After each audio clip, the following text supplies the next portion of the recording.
लार्सनी और थेफ्ट में थोड़ा फ़र्क है। लार्सनी जो है ये अनलॉफुल अटेम्प्ट है किसी चीज़ को उठाने की, यानी कोई बंदा चोरी करना चाहता है और वो चोरी करते हुए चोरी कर नहीं पाता, उसको लार्सनी कहते हैं।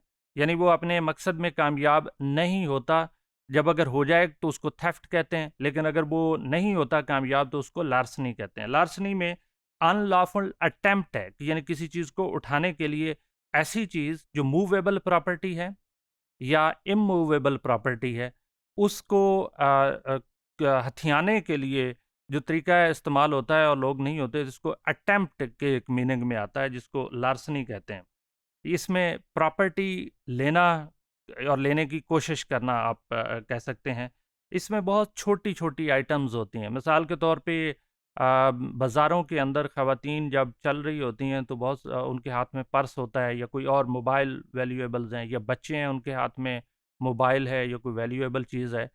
तो एक इंडिविजुअल आता है और उसको स्नैच करता है और बाकी लोग उसको देखते हुए या उसकी कोशिश को नाकाम कर देते हैं, तो उसको लार्सनी कहते हैं। इसमें कंस्ट्रक्टिव पोजीशन होना, यानी वो एक मर्तबा उसको हाथ में लेना ज़रूरी है, बेशक वो किसी हद तक कामयाब हो जाएं और फिर रिटर्न कर दें। तो ये ऐसी अटेम्प्ट है जिसको यानी attempt to possession of unlawfully property of a person. इसके अंदर जो है ज़्यादातर चूँकि छोटी-छोटी आइटम्स होती हैं और उनको लेने के बाद फिर उसका पर्पस सेल करना होता है। इसके अंदर भी जैसे हमने थेफ्ट में डिस्कस किया कि पर्पस ये होता है कि छोटी-छोटी ज़रूरियात को पूरा किया जाए, और इसमें भी ज़्यादातर अनप्रोफेशनल लोग शामिल होते हैं जो अपने अर्ली करियर शुरू कर रहे हैं, जिनकी कोशिश होती है कि उन्हें कोई ना कोई चीज़ मिल जाए और वो उस चीज़ को फिर बेच के अपनी ज़रूरियात को पूरा कर सकें, अपनी फाइनेंशियल नीड्स को पूरा कर सकते हैं, या अपनी फैमिली की ज़रूरत को पूरा कर सकते हैं। ज़्यादातर ये बहुत ही पेटी क्राइम्स हैं जो हम प्रॉपर्टी से रिलेटेड डिस्कस कर रहे हैं। या बाज़ औक़ात लोग ये कोशिश करते हैं कि कोई ऐसा डॉक्यूमेंट प्रिपेयर किया जाए जिसको जेली डॉक्यूमेंट कहते हैं, ताकि किसी की प्रॉपर्टी को हथाया जा सके या किसी की प्रॉपर्टी को अनलॉफुली पोजीशन में लिया जा सके।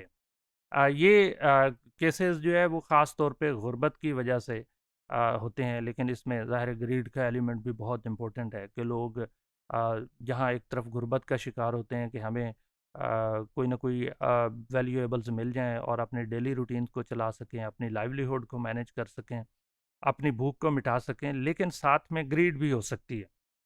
ग्रीड क्या है कि मिसाल के तौर पे कोई कहता है कि मैं इस तरीके के थ्रू मुझे कोई ना कोई ऐसी चीज़ मिल जाएगी और मैं अमीर हो जाऊंगा।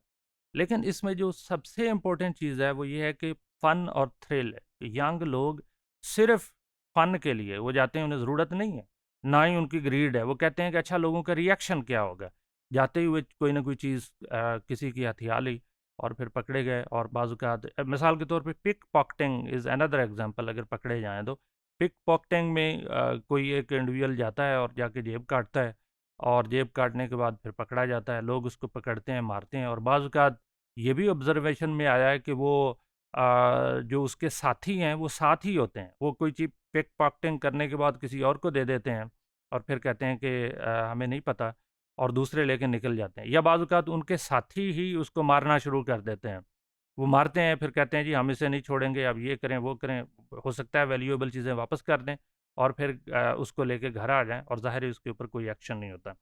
ये सब अनलॉफुल हैं और इनकी पाकिस्तान पीनल कोड के अंदर सज़ाएँ हैं।